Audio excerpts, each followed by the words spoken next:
Bismillahirrahmanirrahim. Assalamualaikum warahmatullahi wabarakatuh.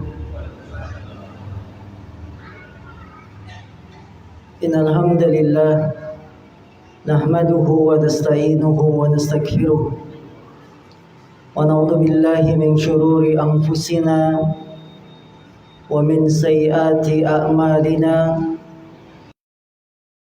Asyhadu an la ilaha illallah wahdahu la syarikalah wa asyhadu anna Muhammadan abduhu wa rasuluhu la nabiyya ba'dah.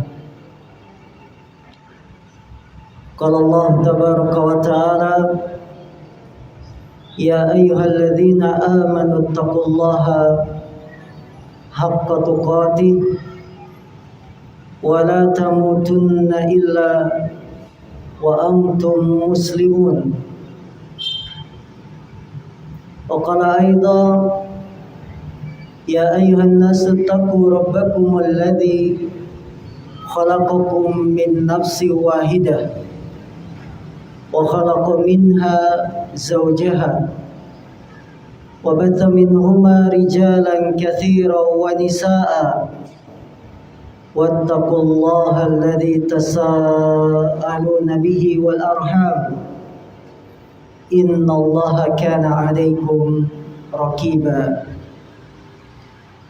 فإن أصدق الحديث كتاب الله وخير الهدي هدي محمد sallallahu alaihi wasallam wa syarrul umuri muhdatsatuha fa inna kulla muhdatsatin bid'ah wa kulla bid'atin dhalalah wa kulla dhalalatin finnar. Saudara-saudariku yang dimuliakan Allah Subhanahu wa ta'ala, alhamdulillah pagi hari ini kita berkumpul di masjid yang penuh dengan barokah ini. Insyaallah kita berkumpul atas nikmat dari Allah Subhanahu wa ta'ala, karena kita semuanya adalah bersaudara. Karena kita semuanya adalah orang-orang yang menginginkan kebaikan, maka semoga kita yang datang di sini termasuk dalam sabda Nabi sallallahu alaihi wasallam, man goda ilal masjid la yuridu illa liyata'allama khairan aw yu'allima khairan kana lahu ka ajri hajin tammin hajatuh. Barang siapa yang berpagi-pagi berangkat ke masjid tidak ada ingin mempelajari kebaikan atau ingin mengajarkan seperti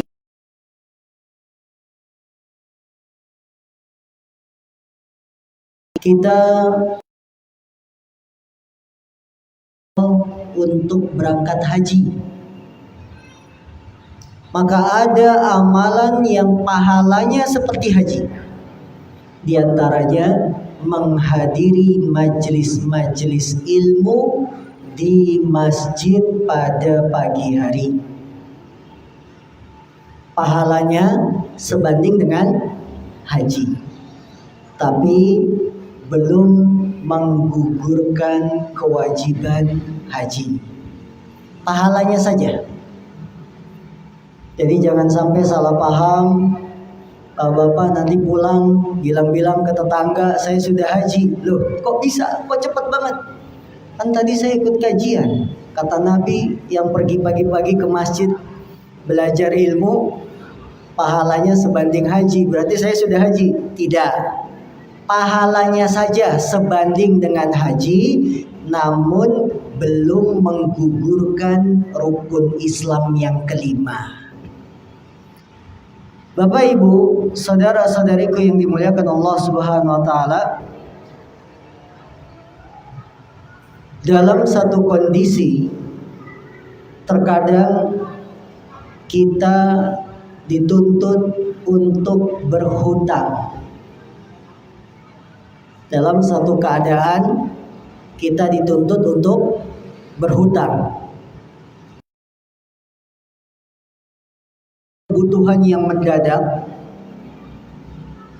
yang membutuhkan biaya besar, atau ada musibah yang di luar perhitungan kita, musibah yang datangnya tanpa memberitahu,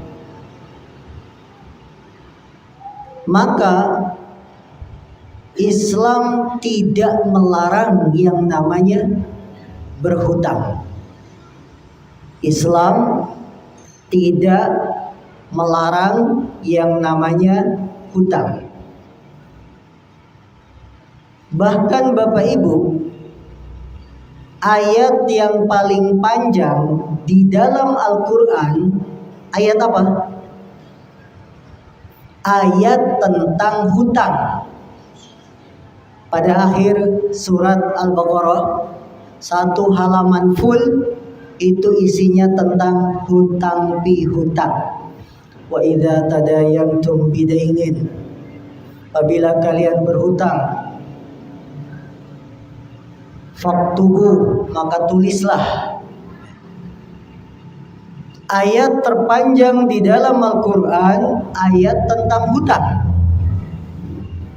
Ini menunjukkan bahwa hutang itu boleh. Berhutang itu boleh. Akan tetapi bolehnya itu tidak bebas begitu saja. Ada adab-adab yang harus diperhatikan. Islam membolehkan berhutang, namun ada aturan, adab-adab yang harus diperhatikan bagi yang berhutang, debitur, maupun yang memberikan pinjaman, kreditur. Adab bagi yang berhutang, debitur, maupun yang memberikan pinjaman, kreditur istilahnya. Maka dalam kesempatan kali ini, insya Allah dalam waktu kurang lebih 1 jam ke depan, kita akan berusaha menyelesaikan pembahasan adab-adab bila harus berhutang.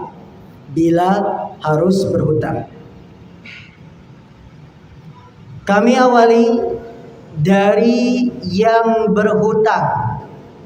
Adab bagi yang berhutang, yang minjem duit, adabnya apa? Kesempatan ini bahwa Anda yang punya hutang harus punya adab, karena agama kita ini dibangun di atas adab, di atas akhlak. Apa saja adab bagi yang berhutang, bagi yang minjam uang? Adab bagi yang berhutang, 1, tidak berhutang kecuali untuk sesuatu yang darurat. Tidak berhutang kecuali untuk sesuatu yang darurat.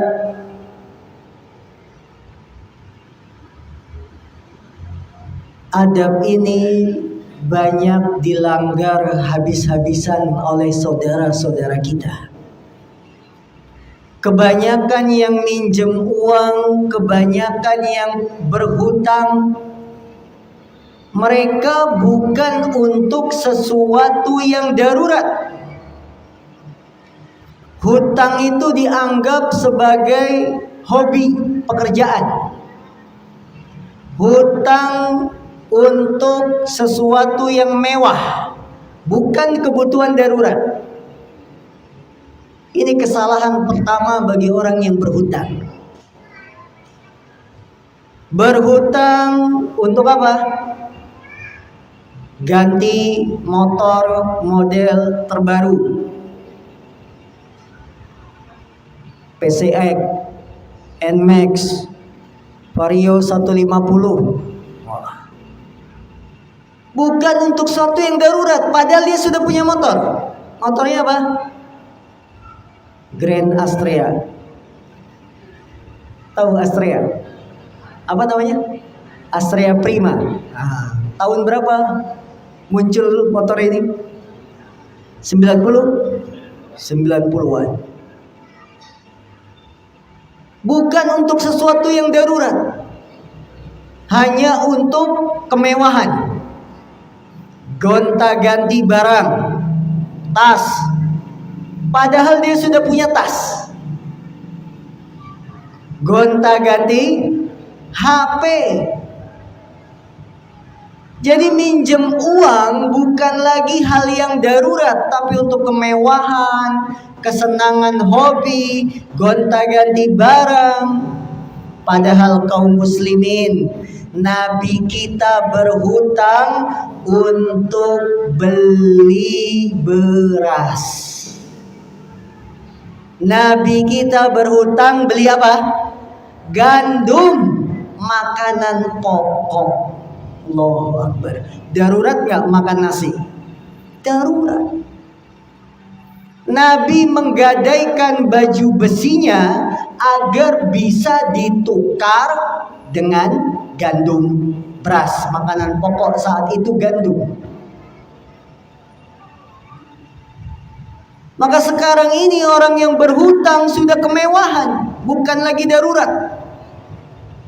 Ganti motor, ganti mobil, ganti HP, ganti apa lagi, dan seterusnya. Hanya untuk kemewahan.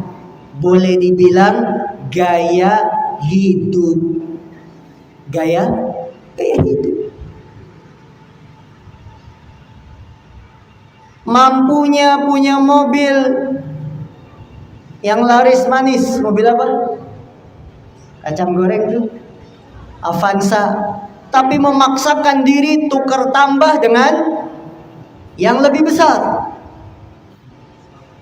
Expander, Pajero, Fortuner. Nambahnya saja 2 kali lipat dari harga mobilnya yang dia jual, yang dia gadaikan. Ya, apa boleh? Dia sudah cukup dengan kendaraan itu, cukup. Tapi bela-belain berhutang demi penampilan, agar pulang kampungnya apa? Dibilang kaya, dibilang sukses dari kota. Allahu Akbar. Padahal hasil ngutang.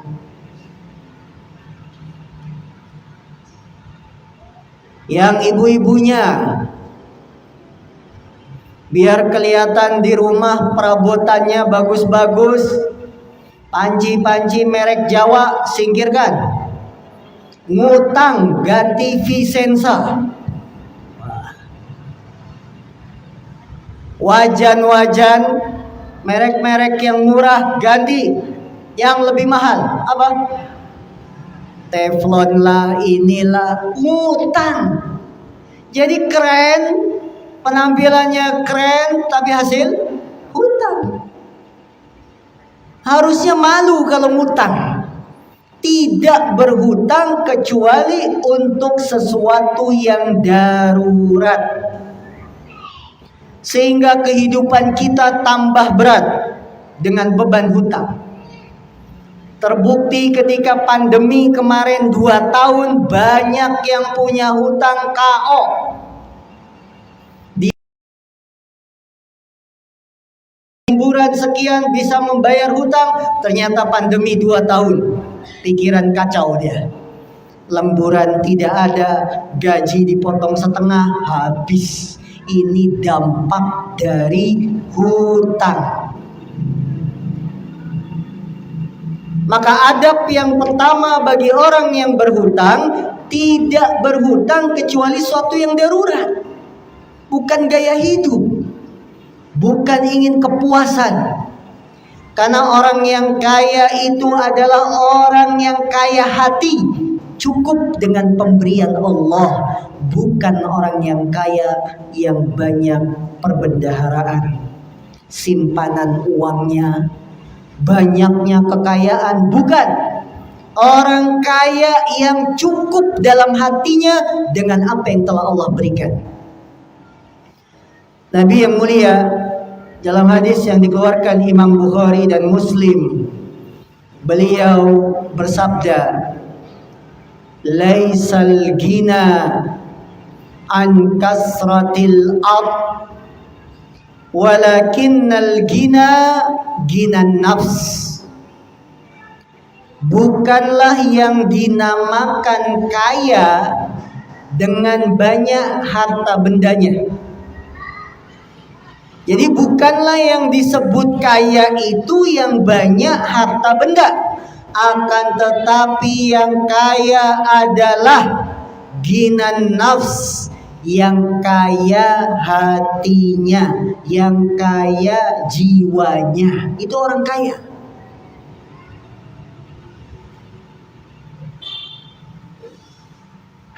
Orang kaya tapi tidak pernah merasa puas.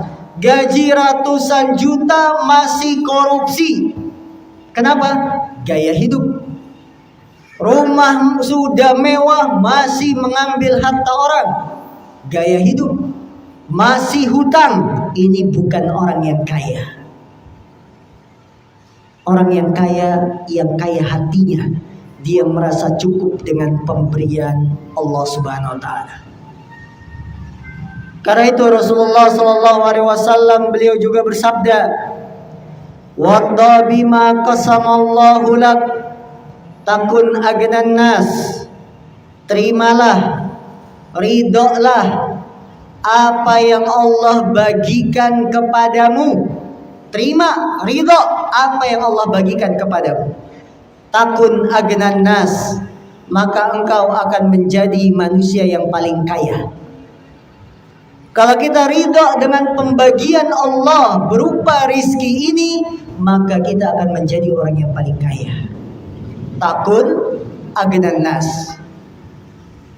Syekh Abdurrahman bin Nasir As-Sa'di, beliau mengatakan, barang siapa yang merasa cukup dengan pemberian Allah, dia adalah orang yang kaya sejati, sekalipun hasil yang dia dapat sedikit.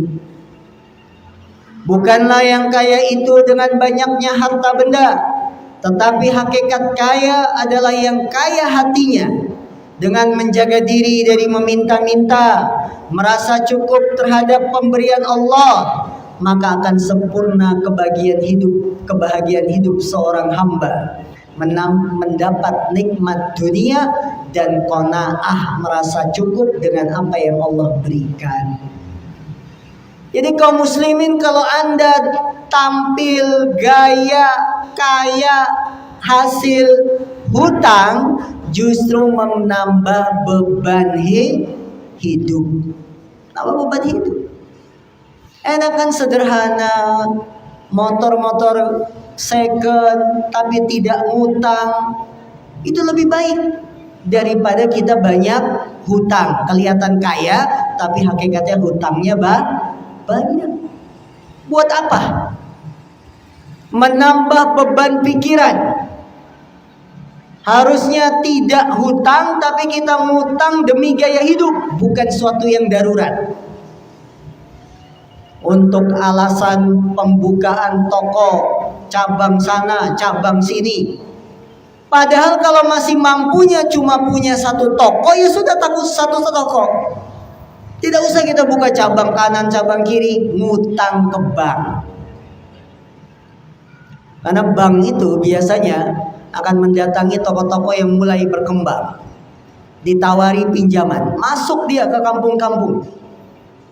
Bapak, Ibu, bagaimana tokonya kita buka cabang kedua, ketiga? nanti kami biayai pinjamannya. Allahu Akbar.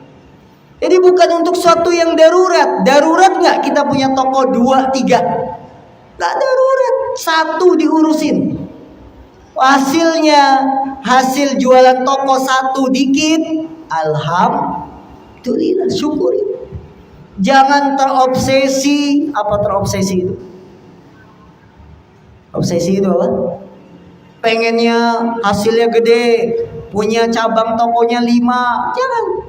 Semampu kita. Karena itulah ini niat yang harus ada.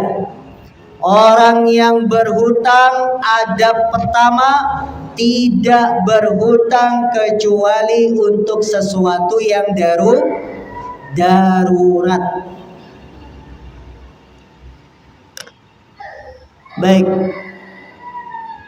Masuk pesantren darurat nggak? Masuk sekolah IT darurat nggak? Jawab. Darurat. Kalau tidak, anak kita tidak disekolahin ke pesantren, mati. Mati nggak? Enggak. Maka Bapak Ibu jangan alasan pinjem duit ke bank mau masukin anak pesantren, mau masukin anak sekolah IT, sekolah IT, Islam terpadu, SD IT, SMP IT, SMA IT. Bela-belain minjem uang, darurat enggak masukin ke situ, saya tanya. Tidak, karena anak kita enggak akan mati kalau enggak masuk pesantren. Mampunya kita sekolah mana? Sekolah negeri, masukkan negeri, enggak ada masalah. Apa salahnya masuk sekolah negeri? Nanti diajarin upacara Pak Ustadz, bacain undang-undang Pancasila, gak ada masalah. Yang penting di rumah kita ajarkan kebenaran. Orang tua ngajarin yang benar. Nah, kalau di sekolah ini bedain mana yang benar, mana yang salah, teman baik, teman buruk. Itu kewajiban kita. Ya, termasuk kesalahan sebagian orang tua ngutang demi masuk pesantren. Suruh siapa masuk pesantren? Kata siapa masuk pesantren darurat? Gak ada satupun yang bilang masuk pesantren darurat. Karena anak kita tidak akan mati kalau tidak masuk pesantren. Maka kaum muslimin, hidup kita itu sesuai kemampuan. Apa yang kita mampu ya sudah, itu yang kita jalani. Jangan memaksakan diri berhutang padahal bukan darurat. Nabi berhutang untuk makan. Allahu Akbar. Beliau punya baju besi ditukar dengan gandum. Nanti kalau sudah punya uang ditebus lagi gandumnya. Berarti beliau hutang, ditebus lagi baju besinya. Namun sampai Nabi meninggal baju besinya belum ditebus-tebus. Karena beliau belum punya uang untuk menebus baju besi yang digadaikan. Lihat Nabi kita ngutang untuk makan. Zaman sekarang ngutang yang mewah-mewah. Beli HP, beli parabola, biar nonton TV dakwah. Emang darurat harus punya parabola? Pak Haji Madi, darurat nggak pasang parabola? Enggak, emangnya kita mati? Enggak. Kesalahan kita ngutang sana, ngutang sini untuk sesuatu yang tidak darurat. Ini bertentangan dengan adab berhutang yang sudah dicontohkan oleh Nabi kita Nabi Muhammad Sallallahu Alaihi Wasallam. Jadi yang punya hutang hari ini lunasin. Kelihatan miskin di mata manusia, gak apa-apa, jangan takut. Sekarang itu kadang-kadang kita malu dikatakan miskin. Akhirnya lebih menonjolkan penampilan padahal hasil hutang. Titip pesan sama istri, Neng jangan bilang-bilang ya ini ngutang.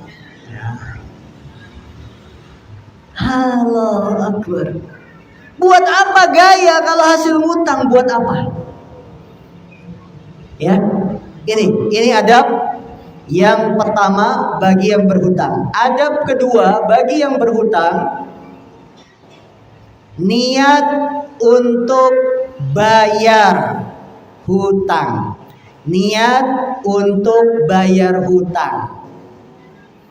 Adab kedua bagi yang berhutang, bagi yang pinjam uang, niat untuk membayar.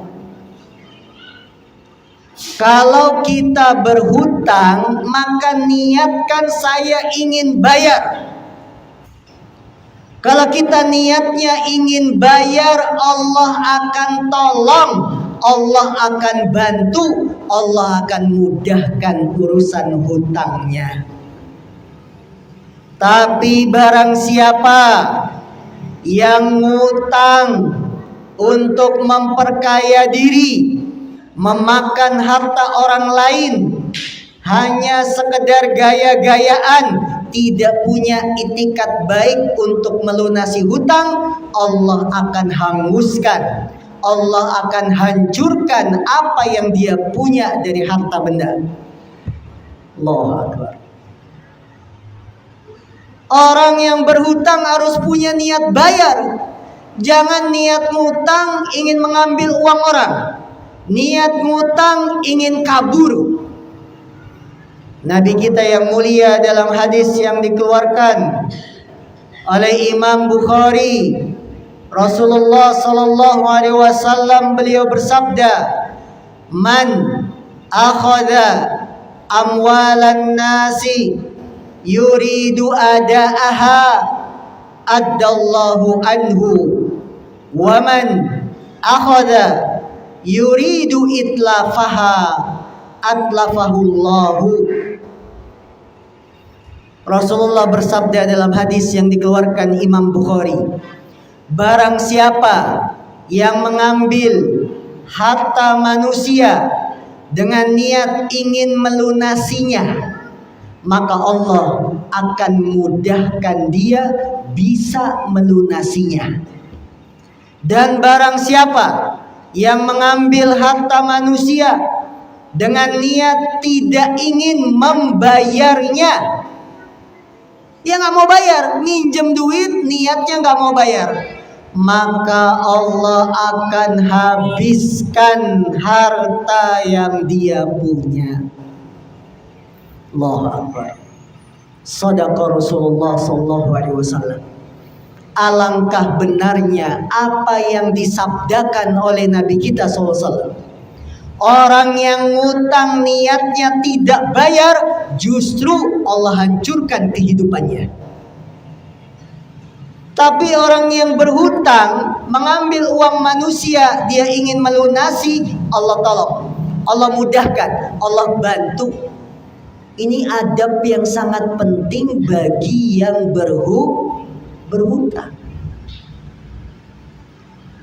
Sebagian orang ngutang itu dijadikan profesi. Gali lubang, tutup lubang. Membayar hutang yang sana, minjem dari yang sini. Sini sudah datang tagihan, minjem lagi dari si C. Terus begitu. Bahkan ada yang berhutang dijadikan profesi sehari-hari. Ngutang sini berapa orang, tinggal, pindah tempat tinggal. Besok di perumahan yang baru bikin arisan, bikin investasi, sudah dapat duit, kabur lagi, begitu terus. Allahu Akbar. Kalau yang mengambil uang manusia niatnya tidak bayar, niatnya ingin mengambil, merampok, Allah musnahkan. Allah musnahkan kekayaan yang dia punya, Allah musnahkan keberkahan yang dia inginkan.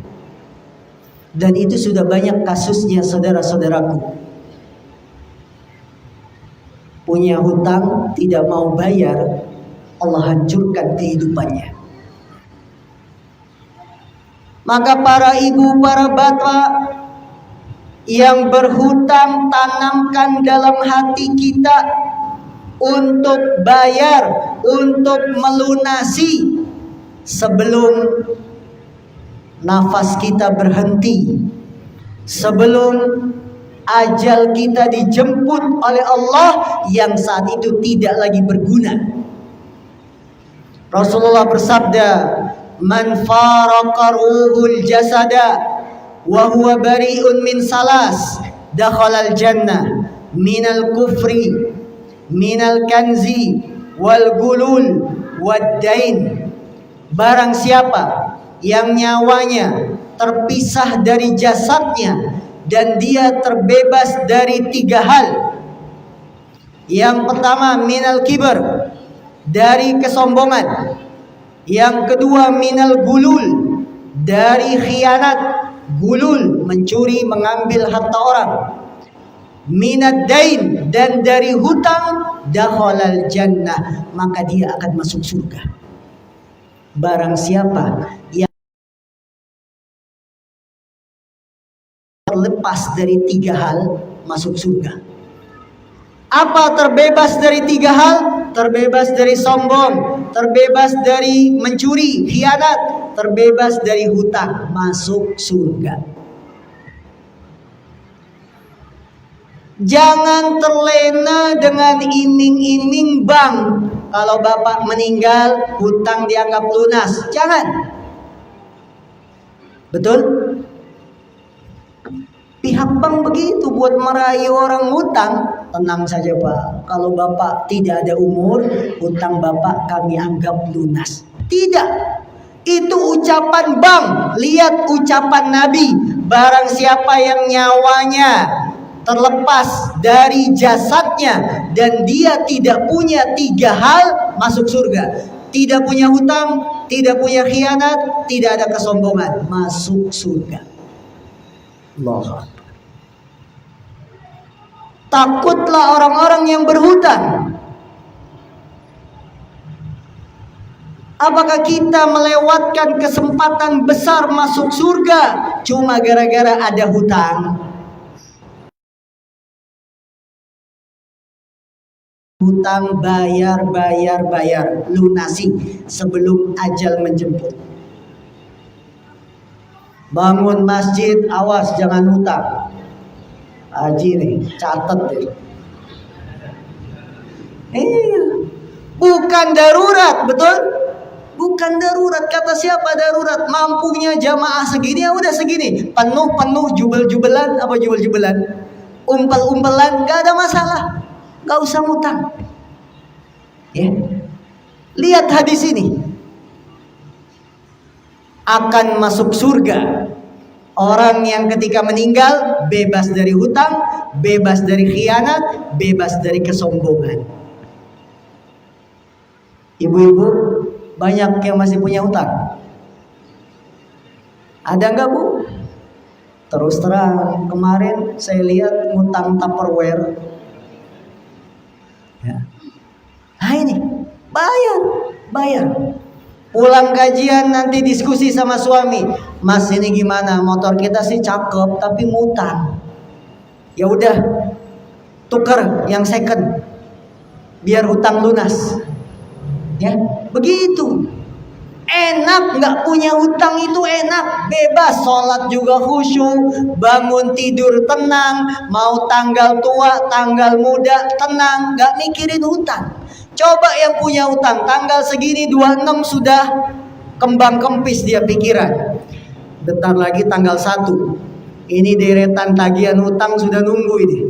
Lihat aja tanggal 1 jam 12 lewat 01 menit langsung masuk WA bayar. "Pak, sudah tanggal 1. Pak, sudah tanggal 1.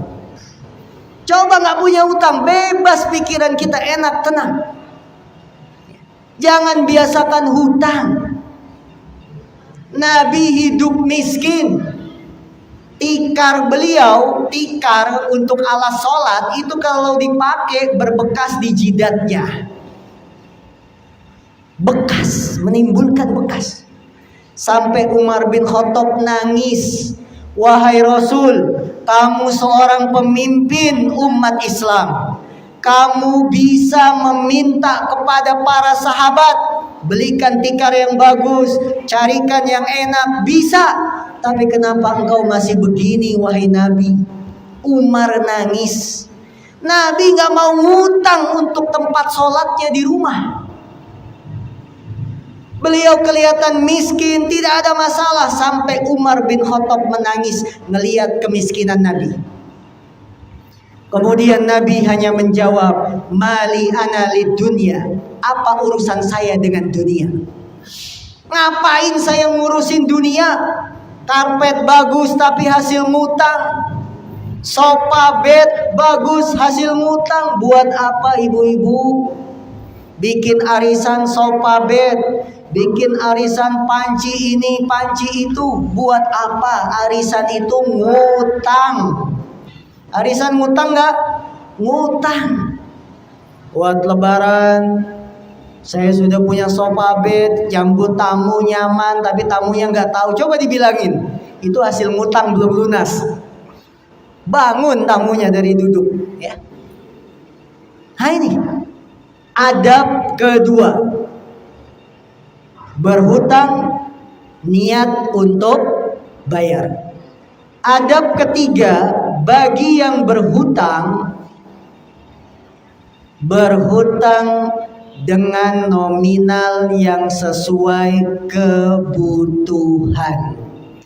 Berhutang dengan nominal yang sesuai kebutuhan.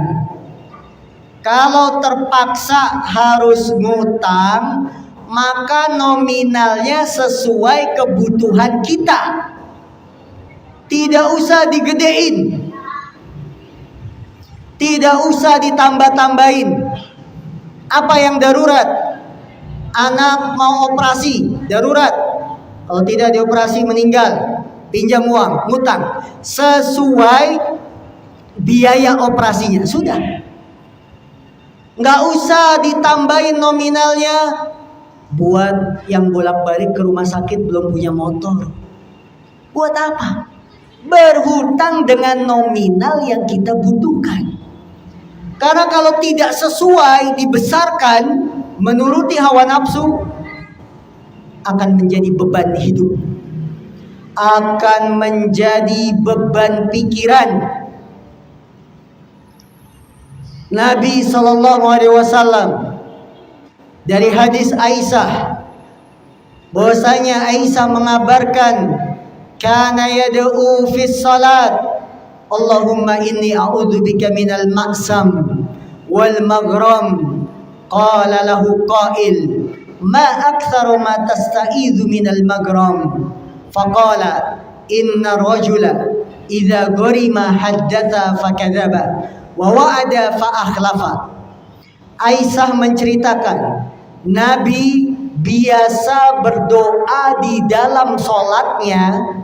Nabi biasa berdoa di dalam sholatnya, ya Allah, aku berlindung kepadamu dari perbuatan dosa, dan aku berlindung kepadamu dari banyaknya hutang.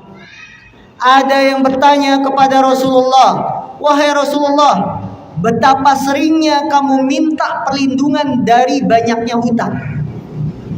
Kenapa kamu sering minta perlindungan dari banyak hutang? Nabi menjawab, karena orang yang berhutang, jika berkata dia bohong, jika berjanji dia ingkar. Allahu Akbar. Shadaqa Rasulullah SAW. Sekali lagi kita katakan betapa benarnya sabda Nabi SAW. Nabi berlindung dari banyak hutang.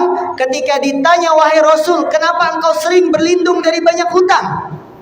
Nabi menjawab, karena orang itu kalau ngutang suka bohong, kalau janji ingkar janji. Betul tidak? Bilangnya buat bayaran anak sekolah, bilangnya begitu. Tapi bohong. Bukan buat bayaran anak sekolah. Buat apa? Cicilan motor, cicilan kulkas, cicilan HP. Maka Bapak Ibu kalau didatangi orang yang minjam uang, bilangnya buat bayar sekolah, jangan dikasih ke orang yang minjemnya. Langsung hubungi pihak sekolah, bendaharanya telepon. Maaf Pak, Bu, bendahara, betul tidak? Santri, siswa atas nama begini punya tunggakan SPP sekian bulan. Cek dulu. Orang zaman sekarang bohong. Bilangnya anak nunggak 5 bulan gak bayar SPP. Ternyata buat cicilan motor. Cek langsung ke bendahara. Ini Pak, saya sudah cek di sistem santri siswa atas nama ini tidak punya tunggakan. Ketahuan bohongnya.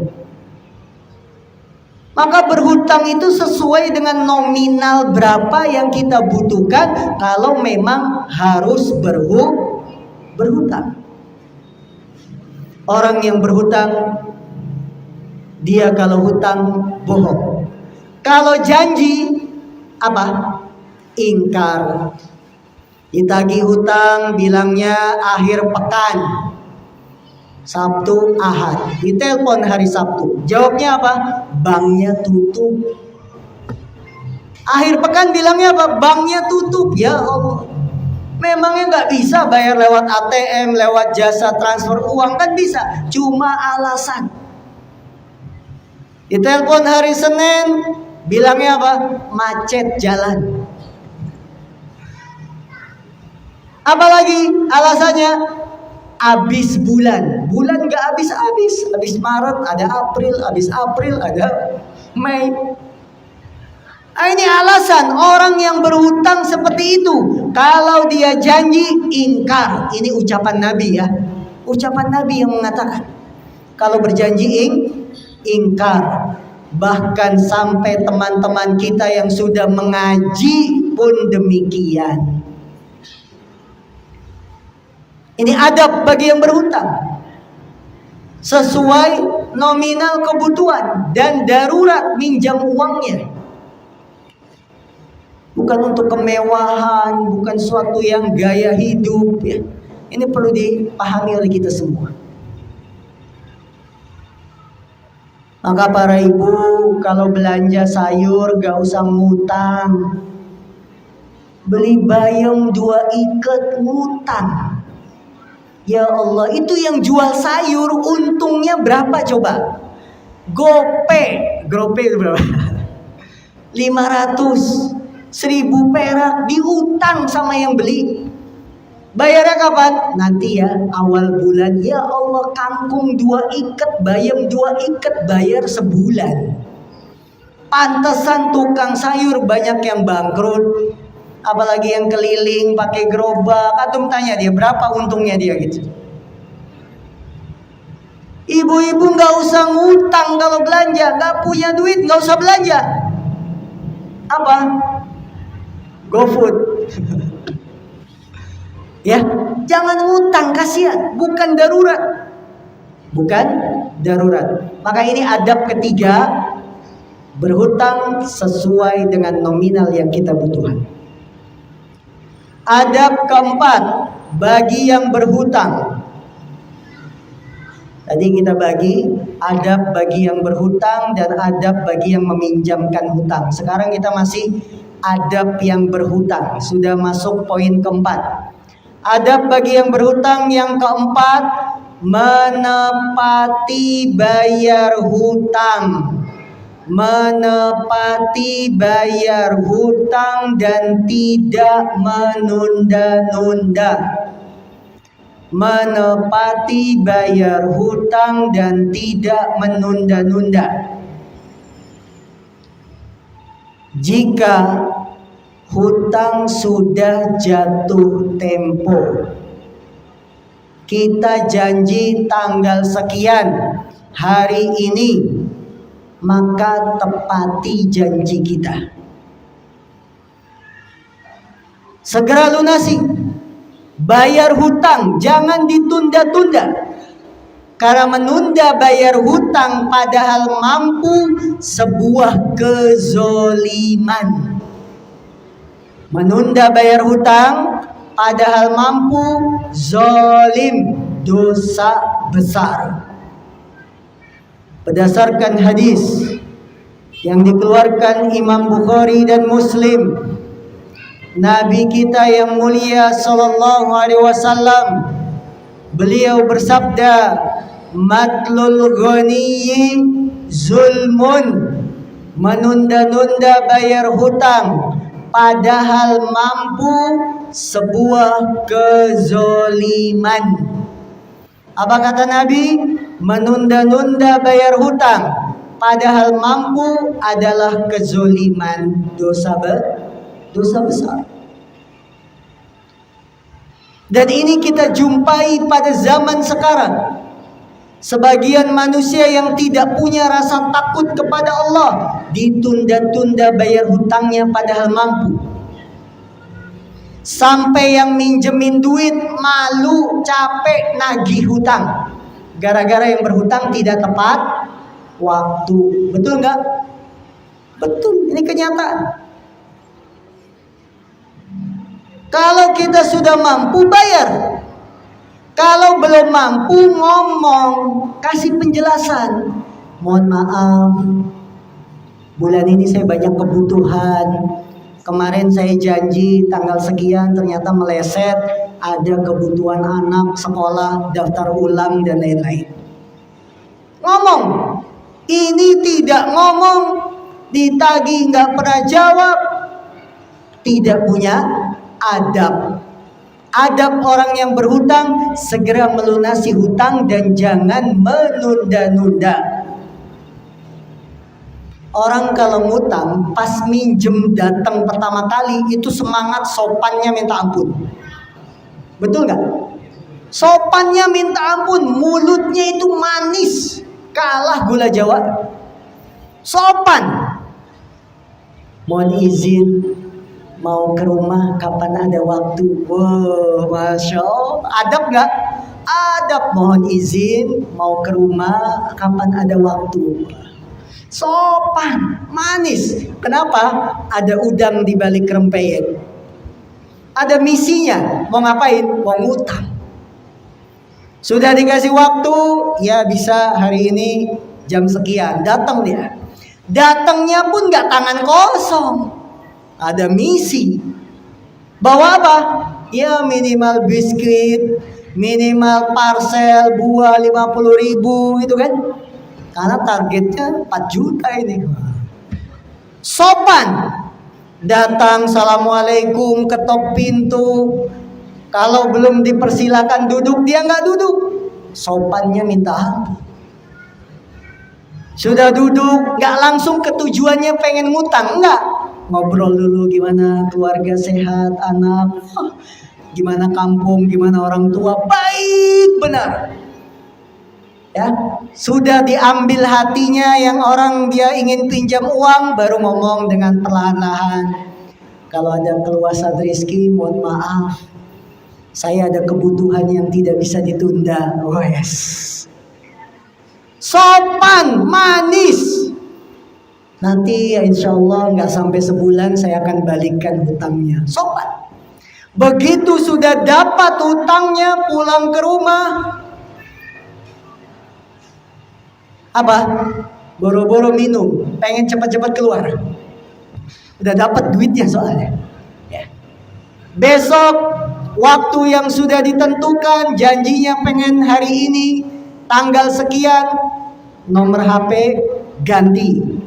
Susah dihubungi. Rumahnya pindah. Allahu Akbar. Nggak ada sopannya lagi. Pertama datang bertamu dengan sopan, begitu dapat pinjaman uang bagaikan ditelan bumi. Tahu ditelan bumi? Hilang gak ada kabar. Na'udzubillahi min dzalik. Menunda-nunda bayar hutang padahal mampu, kezoliman, dosa besar. Dan orang yang zolim hendaknya takut dari doa orang yang dizolimi. Karena Rasulullah mengatakan fattaqul zulma, takutlah kalian dari kezoliman. Fa inna da'watal madlum laisa bainahu bainallahi hijab. Karena sesungguhnya doa orang yang dizolimi laisa bainahu wa bainallahi hijab, tidak ada hijab antara orang yang dizolimi dengan Allah. Nah ini saudaraku, adab bagi yang berhutang. Jangan menunda-nunda bayar hutang padahal mampu.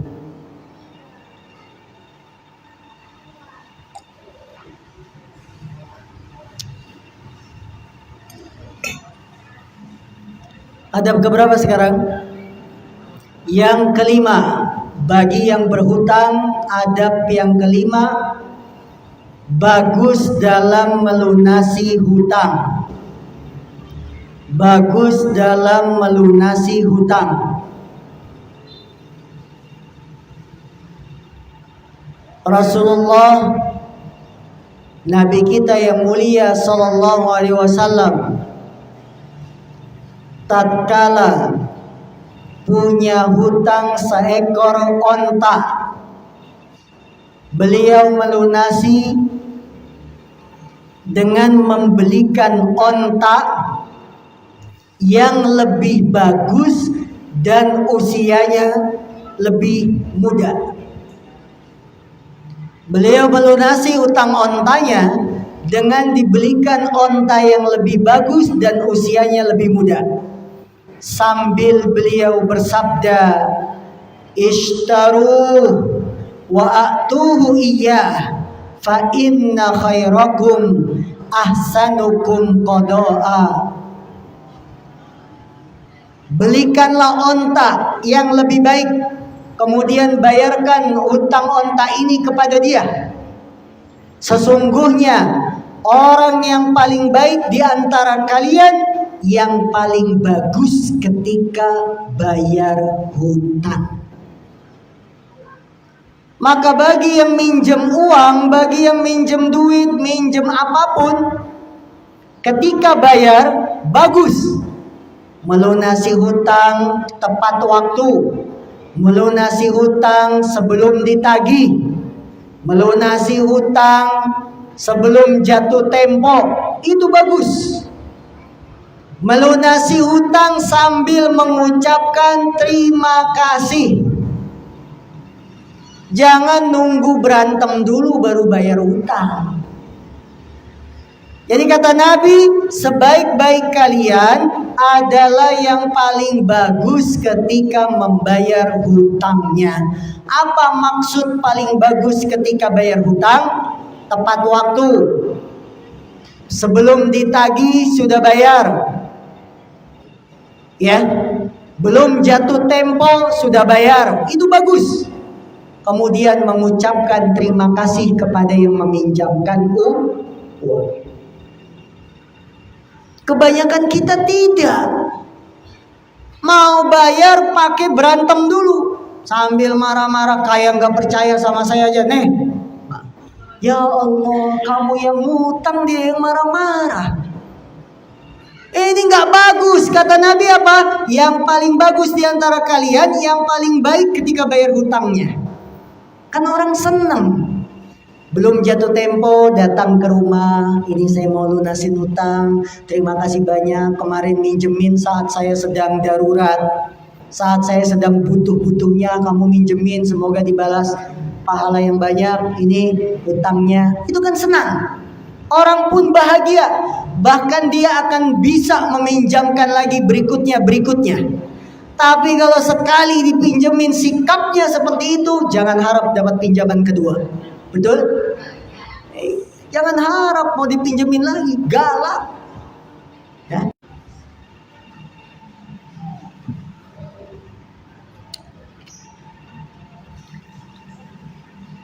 Adab bagi yang memberi pinjaman hutang, kreditur.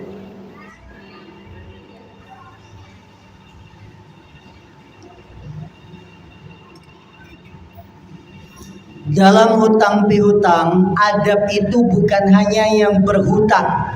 Yang meminjamkan hutang juga ada beberapa adab. Di antaranya, satu, niat yang bagus. Niat yang bagus. Niat yang baik. Ketika kita memberikan pinjaman, maka niatkan dalam hati untuk membantu orang lain. Niatkan dalam hati untuk membantu orang lain. Niatkan dalam hati mencari pahala. Karena kalau kita minjemin duit, niatnya menolong, niatnya membantu, niatnya cari pahala, kita pun dapat pahala besar dari Allah Subhanahu wa taala. Nabi kita yang mulia dalam hadis dikeluarkan oleh Imam Ibnu Majah dan hadisnya sahih. Nabi bersabda, "Ma min muslimin yuqridu musliman qardan marrataini illa kana kasadaqatiha marratan." Tidaklah seorang muslim memberikan pinjaman kepada saudaranya muslim sebanyak 2 kali, kecuali dia seperti bersedekah dengan hartanya sebanyak 1 kali. Tidaklah seorang muslim memberikan pinjaman kepada saudaranya 2 kali, kecuali dia dianggap bersedekah dengan hartanya sebanyak 1 kali. Dia dapat meminjamkan 2 kali, dapat pahala, kemudian ditambah lagi bagikan dia bersedekah dengan 1 hartanya. Pahala yang begitu besar. Yang kedua, adab bagi yang meminjamkan uang. Santun, sopan ketika menagih. Santun, sopan ketika menagih hutang. Menagih hutang hak kita. Betul tidak? Karena kita yang minjemin, kita menagih itu hak kita, boleh. Tapi tagihlah dengan adab, sopan, lembut. Barangkali dengan kesopanan kita yang berhutang jadi ingat kepada Allah Subhanahu wa taala. Dahulu Nabi Musa ketika diperintahkan untuk mendakwahi Fir'aun. Siapa Fir'aun? Raja yang mengaku Tuhan. Nabi Musa ketika mendakwahi Raja Fir'aun, raja yang ngaku Tuhan, Allah bilang kepada Nabi Musa dan Harun, "Faqula lahu qawlan layyina la'allahu yatadzakkar aw yakhsha." Wahai Nabi Musa, Nabi Harun, dakwahi Fir'aun dengan ucapan yang lembut. Dakwahi Fir'aun dengan ucapan yang lembut, barangkali dia ingat takut kepada Allah. Dengan ucapan kita yang lembut. Maka bagi yang menagih hutang pun demikian, coba lembut. Antum jangan ngegas dulu. Jangan langsung gigi 4. Loncat itu, kalau motor langsung gigi 4 apa jadi? Loncat kan? Gak bisa jalan. Lembut dulu, barangkali dengan kelembutan kita dia sadar ingat Allah.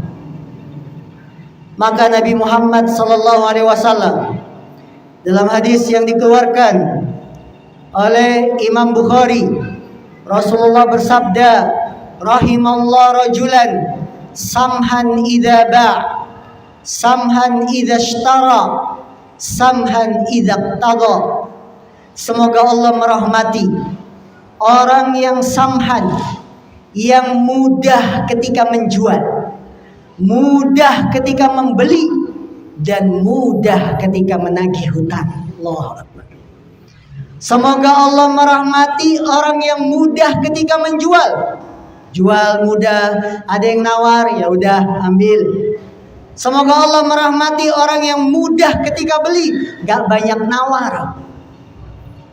Jangan kayak ibu-ibu, kalau nawar habis. Kangkung ditawar dari 1.500, 2 ikat ditawar 1.200. Allahu Akbar, habis nawarnya. Ya, maka bapak-bapak kalau jualan ngadepin ibu-ibu kuat-kuat mental. Nawarnya habis ibu-ibu tuh. Apa kata Nabi? Semoga Allah merahmati orang yang mudah ketika beli itu mudah. Berapa ini? Segini. Oh, nggak bisa kurang, nggak bisa. Oh ya udah, ambil. Ya, mudah ketika membeli. Apalagi semoga Allah merahmati orang yang mudah, samhan, bijak ketika menagih hutang. Rasulullah juga bersabda, adkhalallahul jannata rajulan kana sahlan mustariyan wa ba'ian wa qadiyan wa muqtadiyan. Semoga Allah memasukkan ke dalam surga orang yang mudah, bijak ketika membeli, bijak ketika menjual, bijak ketika bayar hutang, mudah, dan mudah bijak ketika menagih hutang. Semoga Allah masukkan ke dalam surga. Maka yang minjem uang, yang punya hutang bagus ketika bayar, yang menagih hutang juga bijaksana. Semoga Allah masukkan ke dalam surga. Ini adab kedua bagi yang meminjamkan uang. Sopan, santun ketika menagih. Adab ketiga bagi yang meminjamkan uang, memberikan waktu tambahan. Memberikan waktu tambahan 280.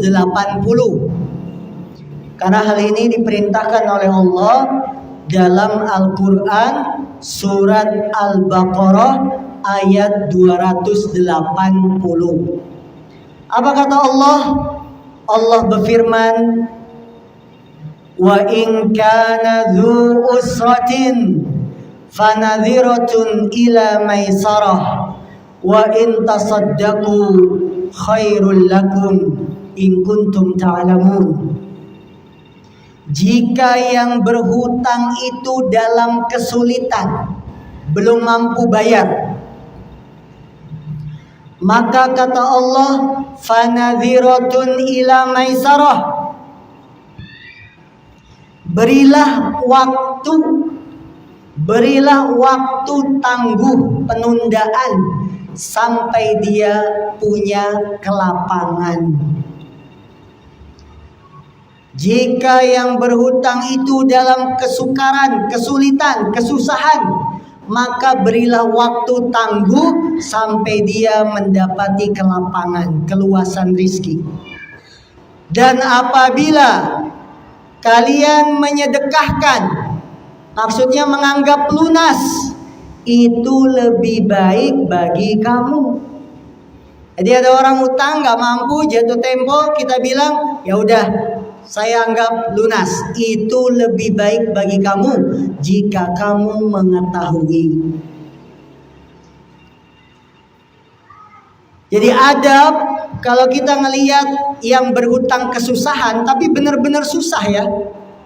Karena sekarang itu orang yang ngutang, kadang-kadang dia itu tidak punya adab.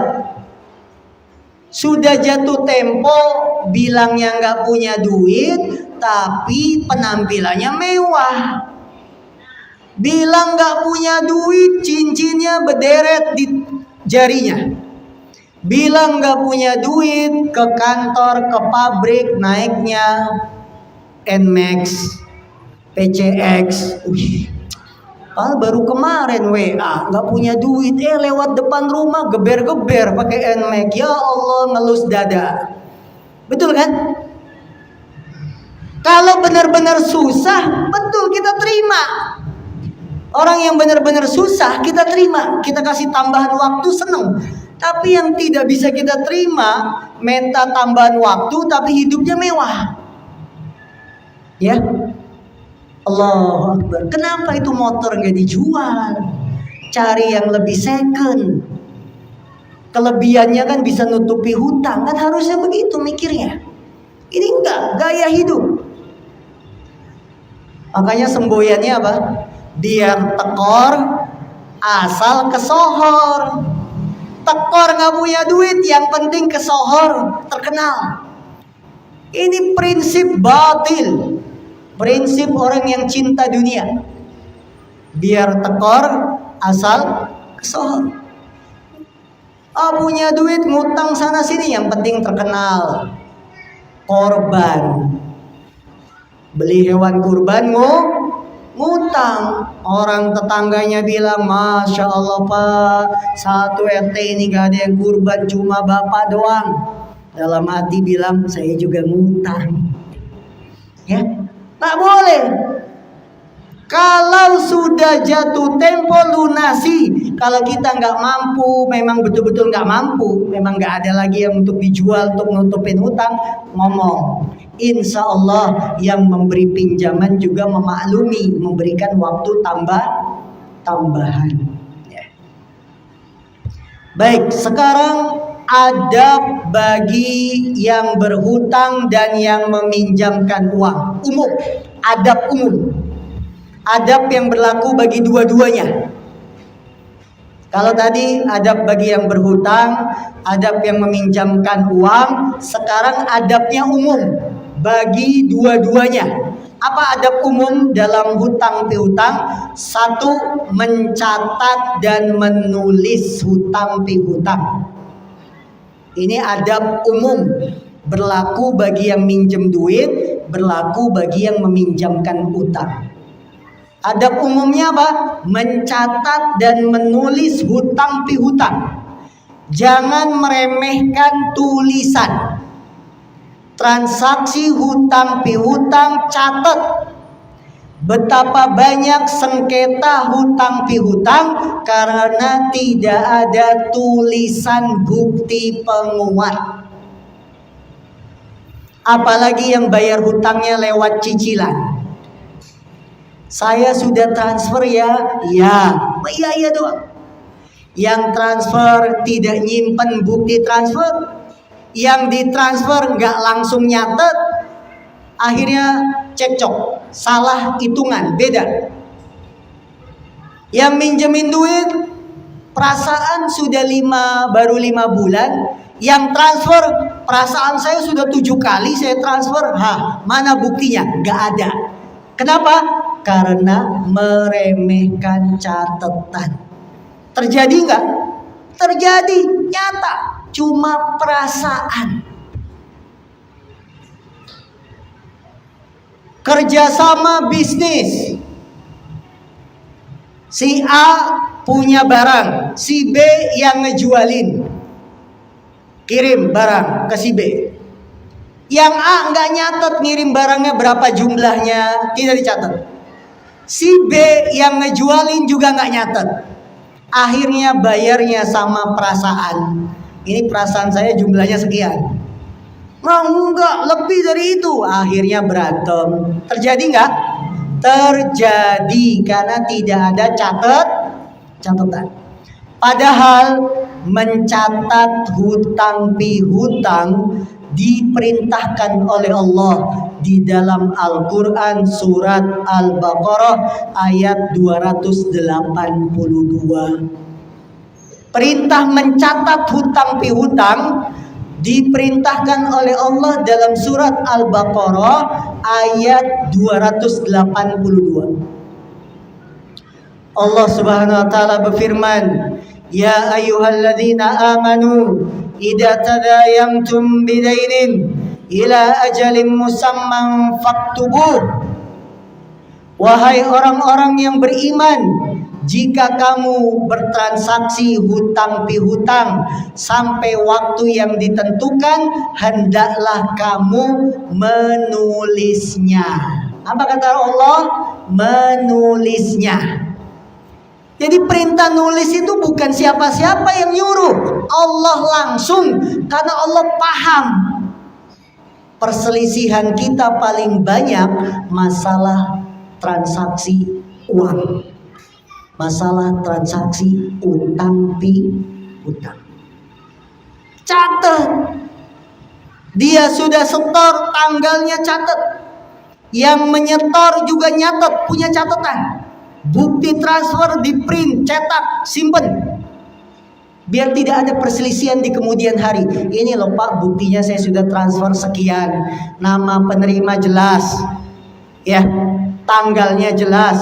Kalau yang dikirimi tidak percaya, ini buktinya. Kalau nggak percaya lagi, ayo kita print out.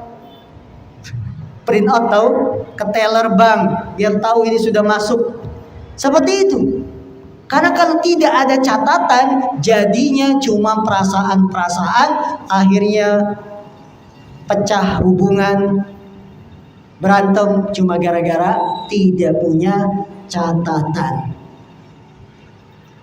Berikan kwitansi kalau kita sudah nerima, kasih kwitansi, simpan. Ya, nah seperti ini.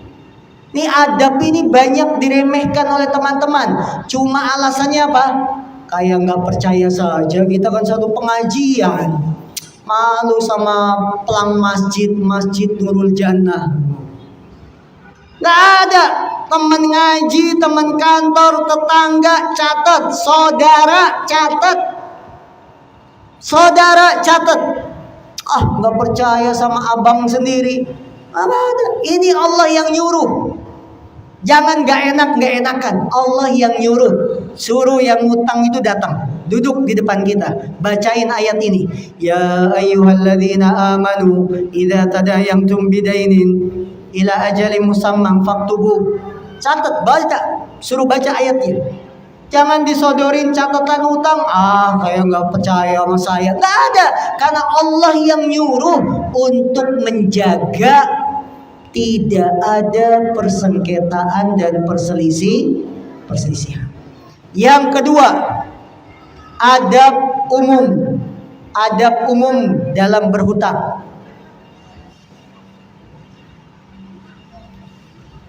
Mengambil saksi.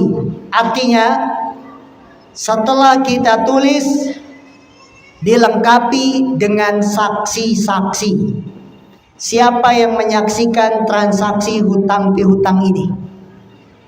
Sudah dicatat nama yang berhutang, nama yang minjemin hutang, lengkapi, ambillah saksi-saksi. Saksi dari A, saksi dari B. Kenapa harus pakai saksi? Untuk menguatkan bukti, dan ini diperintahkan oleh Allah dalam surat Al-Baqarah ayat 282. Bahwa kita disuruh ngambil saksi. Allah berfirman, wastashhidu syahidaini min rijalikum, dan persaksikanlah 2 orang saksi dari laki-laki di antara kamu. Lihat. Jika tidak ada 2 orang laki-laki, maka boleh 1 orang laki-laki dan 2 orang perempuan. Saksi-saksi yang kamu ridhoi, supaya jika seorang lupa, maka ada orang yang mengingatkannya. Jadi ambil saksi. Ya, para ulama mengatakan ini hanya pelengkap. Yang utama apa? Catatan. Kalaupun tidak ada saksi, yang penting ada catatan cukup. Cuma kalau transaksinya besar, panggil saksi. Supaya tidak ada pengingkaran, ada yang mengingatkan, dan seterusnya. Saudaraku yang dimuliakan Allah Subhanahu wa taala, maka kesimpulannya, hutang itu bukan perkara yang ringan. Jangan dianggap sepele. Bahkan orang yang hutang akan menjadi orang yang bangkrut pada hari kiamat.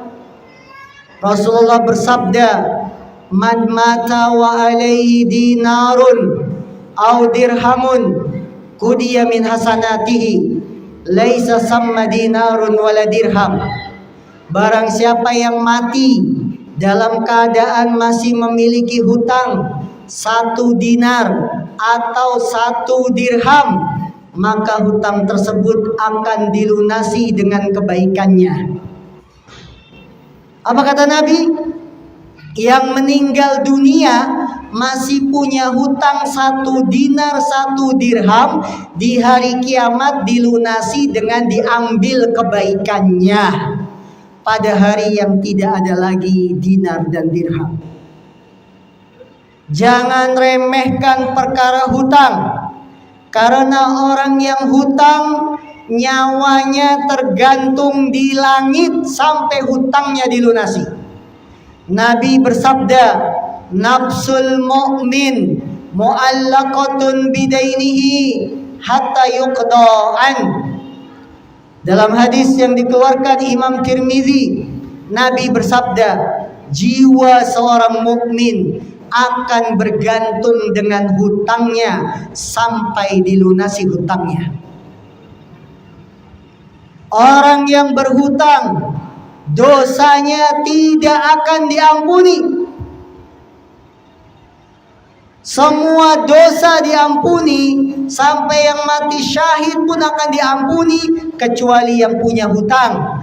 Rasul bersabda, yukfaru lisyahid kullu dhanbin illa dain. Semua dosa orang yang mati syahid akan diampuni hutangnya, akan diampuni dosanya kecuali hutang. Maka kaum muslimin, jangan kita menjadi hamba yang merugi gara-gara terlilit hutang. Maka bahagialah orang yang tidak punya hutang. Berbahagialah orang yang hidup sederhana, hidup yang qanaah, hidup yang hemat. Jangan takut masa depan. Masa depan anak-anak kita sudah ada yang menanggung, Allah. Jangan sampai kita ngutang hanya takut masa depan. Akhirnya anak-anak kita ikutkan investasi pendidikan, investasi masa depan. Nggak ada. Jangan takut dengan masa depan. Allah yang menjamin hidup anak-anak kita. Buktinya apa? Di antara kita ada yang bapak ibunya sudah nggak ada, tapi dia masih bisa hidup. Betul? Bapak-bapak, siapa yang sudah tidak ada bapak ibunya? Pasti ada. Bapak-bapak masih bisa makan nggak? Masih. Berarti yang memberikan rizki siapa? Allah, bukan orang tua kita.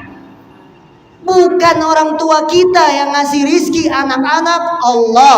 Maka jangan terlalu khawatir dengan masa depan anak. Didik anak kita yang benar. Hidup sederhana, hidup qanaah apa adanya, hidup sederhana. Karena hutang tidak membawa kebaikan. Hutang hanya akan membawa beban pikiran, beban hidup. Karena itu jangan biasakan kita berhutang. Biasakan kita hidup dengan ketakwaan, kecukupan, merasa puas. Jangan selalu melihat kanan, kiri, atas, bawah. Lihat diri kita.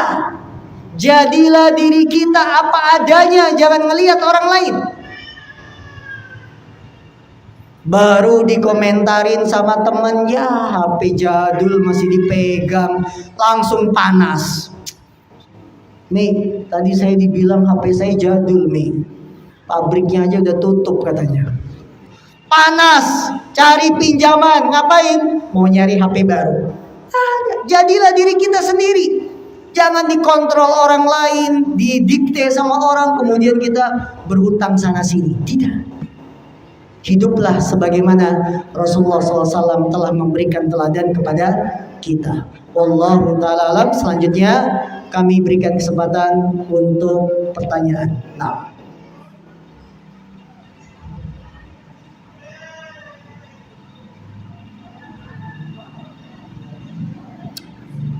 ada kuis?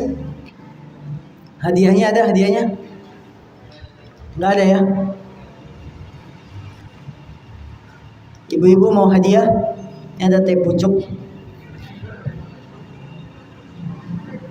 Mau nggak hadiahnya teh pucuk?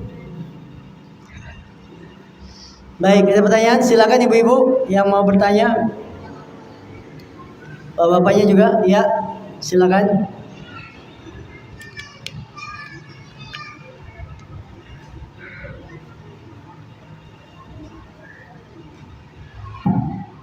Assalamualaikum warahmatullahi wabarakatuh. Di sini bertanya Ustaz terkait pengembalian hutang. Jadi apabila kita memiliki hutang, kemudian ingin melunasi hutang tersebut, contoh total sekitar 2 juta rupiah. Kemudian saat kita mengembalikan kita bawa tentengan Ustaz, bawa biskuit atau martabak telur. Kira-kira apakah itu termasuk melebihkan hutang atau tidak ya Ustaz? Seperti itu. Tadi sudah kami bacakan hadisnya. Semoga Allah merahmati orang yang bagus dalam melunasi hutang. Kalau ketika kita bayar hutang, kemudian kita bawa tentengan sebagai ucapan terima kasih kepada yang minjamkan uang, maka hal itu boleh, dengan syarat tidak disyaratkan di awal minjem uang. Tidak disyaratkan di awal. Karena ada sebagian mensyaratkan di awal, dia memberi iming-iming kepada yang mau dipinjemin uangnya. Kalau kamu minjemin uang, nanti pas bayar saya lebihin, atau saya bayar hutangnya plus sekeranjang paket buah. Jadi di awal yang minjem duit, yang mau ngutang sudah janji sama yang mau minjemin. Itu nggak boleh. Kalau dipersyaratkan dari awal, tidak boleh. Namun kalau tidak ada syarat di awal, kita hanya tulus minjem, akhirnya dipinjemin, kemudian begitu datang tempo waktu bayar hutang, kita datang ke rumah sambil bawa makanan, boleh. Karena tidak disyaratkan di awal. Ini termasuk kata Nabi, semoga Allah merahmati orang yang bagus melunasi ketika bayar hutang. Nabi tadi belikan ontanya apa? Yang lebih bagus, yang lebih mudah. Dan itu nggak Nabi syaratkan di awal. Nabi cuma inisiatif pengen memberikan ucapan terima kasih, dan itu dibolehkan. Tapi ingat syaratnya apa? Tidak menjadi syarat di awal saat minjam uang. Bagaimana solusi yang tepat? Kami yang sudah terlanjur ambil KPR konvensional, apakah harus dilepas atau dilanjutkan? Jawabnya dilanjutkan, sekarang dilunasi.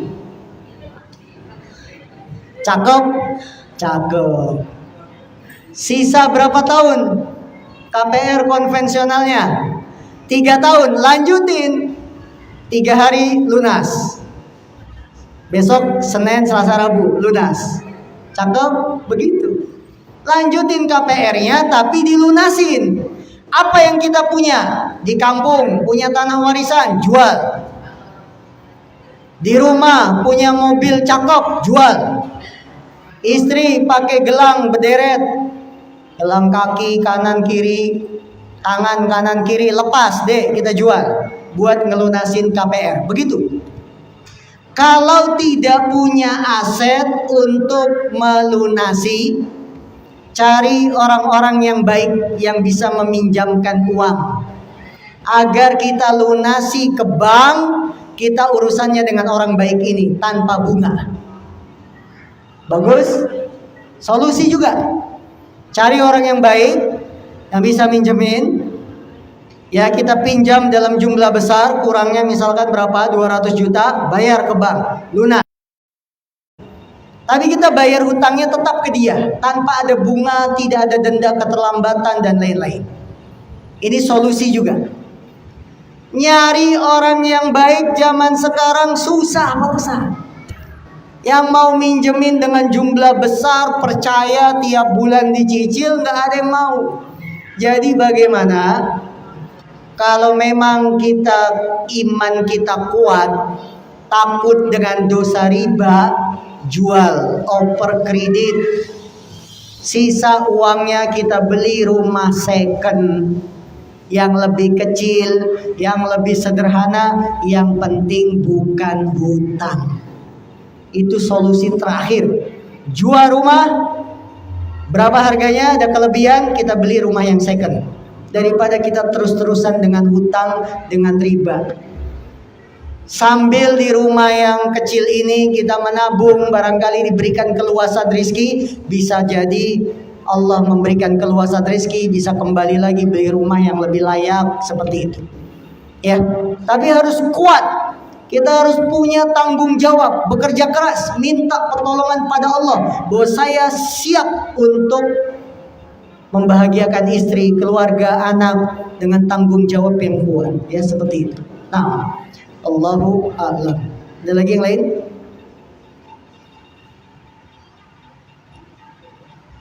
Assalamualaikum warahmatullahi wabarakatuh. Siapa seorang yang nanti berbeda bisa sombong, bergerak dan sombongnya bagaimana?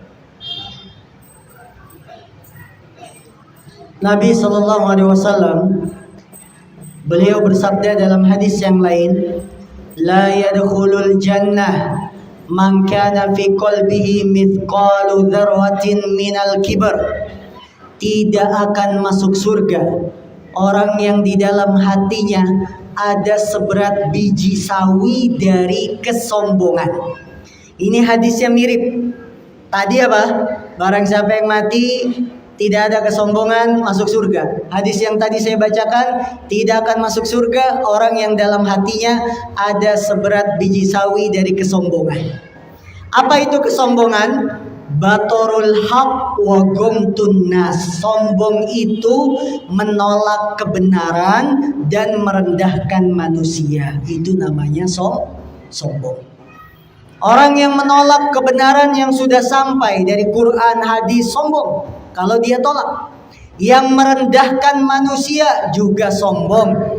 Maka jangan sampai kita merendahkan manusia cuma gara-gara status sosial kita, karena kedudukan kita yang terhormat sehingga merendahkan orang lain. Ini kesombongan. Kata Nabi apa? Tidak akan masuk surga. Hadis yang sebelumnya, akan masuk surga orang yang dalam hatinya tidak ada kesombongan. Jadi nyambung ya. Nah,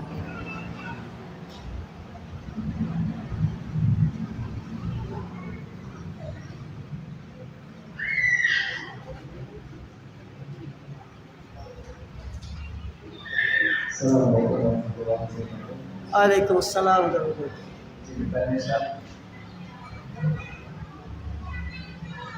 tentang hutang piutang, semua kita pernah memberikan piutang kepada seseorang, taruhlah 2 juta rupiah gitu Ustaz. Tetapi yang bersangkutan setelah hari hutangnya itu tidak bisa membayar, tapi malah memberikan salah satu barang asetnya gitu, kayak sepeda gitu. Dan ini bawa aja sepeda saya, keduanya saling video. Apakah hal semacam ini diperbolehkan Ustaz? Baik, paham soalnya? Ada yang punya hutang, pinjam uang 2 juta. Ketika jatuh tempo untuk bayar, dia tidak mampu bayar 2 juta, tapi dia punya sepeda. Sepeda ini dikasih kepada yang meminjamkan uang. Udah, ini ya, kamu bawa, anggap sebagai bayar hutang saya. Yang pertama, sepeda ini harus dihargai dulu, ditaksir berapa harganya. Kalau harganya di atas 2 juta, mereknya Polygon, 5 juta sekian, maka harus dikembalikan 3 juta. Karena dia hutangnya cuma 2 juta. Kalau kita ambil, walaupun si yang punya sepeda ridho, riba. Nggak boleh. Yang punya sepeda ridho, udah ini buat bayar hutang saya. Ternyata di harga itu bisa lebih 2 juta. Nggak boleh kita ambil kelebihannya. Dalam hutang pihutang tidak boleh ngambil untung. Kembalikan kelebihan ketika sepeda itu ditaksir nilainya lebih dari nilai hutang dia. Baik, kalau barangnya nilainya tidak sampai nilai hutangnya. Tadi dia minjem duitnya berapa?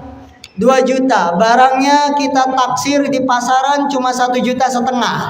Berarti bilang sama yang punya hutang, hutang kamu sisa 500.000. Ini harga barang yang kamu kasih cuma 1,5 juta. Terserah, kita mau ridhoi 500.000 sudah diikhlasin, ataukah tetap dianggap hutang. Itu kalau nilai barang lebih murah, lebih rendah dari nilai hutang. Jadi nggak boleh mengambil kelebihan dari barang karena riba, walaupun dengan seizin seridho yang ngasih barang. Karena keridoan dalam riba tidak dianggap, ridho dalam dosa nggak dianggap. Ya, orang zina suka sama suka, boleh nggak? Boleh nggak? Nggak boleh. Istri tetangga ridho dikumpulin, boleh? Nggak boleh. Ridho itu dalam dosa nggak dianggap. Ya, jadi harus ikuti aturan. Dosa ya dosa, riba ya riba, walaupun yang ngasih ridho. Nah, jadi nilai taksir barangnya dinilai dulu berapa. Masalah terkait merendahkan manusia, terkadang kita ada yang meremehkan sebagian ustadz. Mohon nasihatnya. Apa maksudnya meremehkan sebagian ustadz? Kalau memang ustadz ini bersalah, maka ada 2 sikap yang harus kita miliki. Melihat kekurangan ustadz, ada 2 sikap yang harus kita punya. 1, kesalahan ustadz jangan diikuti, karena dia manusia yang bersalah. Ketika manusia salah, bolehkah kita ikuti kesalahannya? Tidak boleh. Siapapun dia, mau ulama, mau kiai, kalau salah jangan diikuti. Karena tidak ada kewajiban untuk selalu mengikuti kecuali mengikuti Allah dan Rasul. Betul? Tidak ada kewajiban untuk selalu wajib ikut kecuali ikut Allah, ikut Rasul. Selain Allah Rasul tidak ada kewajiban untuk selalu mengikuti. Manusia bisa salah, kesalahannya jangan diikuti. Ini sikap pertama kalau kita melihat kesalahan ustadz. Sikap kedua, bersikap adil. Apa maksudnya bersikap adil? Dia ustadz yang bersalah, kebaikannya kita ambil, keburukannya kita tinggalkan, jangan diremehkan. Itu namanya bersikap adil. Ustadz bersalah, sudah kesalahannya tinggalin, jangan diikutin. Tapi kita juga bersikap adil. Apa yang baik dari dia kita ambil, ya, dan jangan diremehkan. Jangan pula direndahkan. Kecuali memang benar-benar karakternya seperti itu, maka harus diperingati umat dengan kesalahan ustadz ini, tapi tidak dengan merendahkannya, ya. Karena merendahkan orang itu juga tidak boleh. Wallahu ta'ala a'lam. Ya, fadhol. Ustaz, misalnya kita pernah memberikan hutang kepada saudara atau teman kita, nah terus setelah berbulan-bulan tidak pernah dibayar dan tidak pernah terbayarkan. Nah, apakah pada suatu saat kita telah mengikhlaskan gitu, ya deh kita kasih aja. Nah, status kita itu apakah tetap menjadi orang yang terzolimi setelah mengikhlaskan atau masih tetap sebagai status orang yang terzolimi? Baik. Kalau kita minjamkan uang, kemudian yang berhutang ini tidak bayar-bayar, kita merasa terzolimi, kok nggak bayar-bayar, akhirnya mengikhlaskannya terpaksa. Terpaksa gak? Udah deh, capek nagih, saya ikhlasin aja. Kalau memang niatnya ingin mengikhlaskan, dianggap sedekah, betul-betul ikhlas, bukan dilandasi keterpaksaan. Kalau sudah benar-benar mengikhlaskan hutang yang ada pada si A, kita harus benar-benar ikhlas. Apa bentuknya? Tidak mengingat-ingat lagi hutangnya, terutama dalam kondisi butuh. Aduh, sayang kemarin tadi ikhlasin, padahal pengen nagih. Harus benar-benar ikhlas. Yang kedua, kasih informasi kepada si dia. Daripada saya tagih kamu di akhirat, udah di dunia ini saya ikhlasin hutang kamu, ya. Dan jangan kamu ulangi lagi ngutang seperti ini. Itu harus disampaikan kepada yang punya hutang juga, agar nasihat itu tetap sampai. Kadang-kadang kita itu serba salah. Pengen ngiklasin belum siap, mau nagih malu. Nah, jangan begitu. Harus jadi sikap yang tegas. A, B, B. Mau nagih, kejar sampai kapanpun. Sikapnya jelas. Mau ikhlasin sudah, nggak usah nginget-nginget. Kadang kita masih setengah-setengah. Nagih, koyo capek, malu, saudara sendiri. Jangan begitu. Tegas. Saya belum mau mengikhlaskan. Saya terzolimi, saya tagih terus. Apapun konsekuensinya, mau berdebat, berantem, tagih. Ini sikap yang jelas. Kadang-kadang kita sikapnya ngambang. Akhirnya itulah yang menyebabkan hutang itu lama tidak dibayar. Macam-macam, karena satu sisi pengen ngiklasin belum ikhlas, satu sisi kita masih butuh, tapi kalau tidak diikhlasin kok capek nagih-nagihnya. Bersikaplah tegas, tagih atau ikhlaskan. Kalau pengen nagihlah, itu hak Anda sampai dia bayar hutangnya. Kalau pengen ikhlaskan, kasih informasi, kasih nasihat, jangan diulangi lagi. Dan kita jangan ingat-ingat lagi, karena sudah diikhlasin. Walaupun kita lagi butuh, tidak usah diingat-ingat, karena kita sudah mensedekahkan harta kita kepada dia. Allahu ta'ala. Subhanaka Allahumma bihamdika, asyhadu an la ilaha illa anta, astaghfiruka wa atubu ilaik. Walhamdulillahi rabbil alamin. Assalamualaikum warahmatullahi wabarakatuh.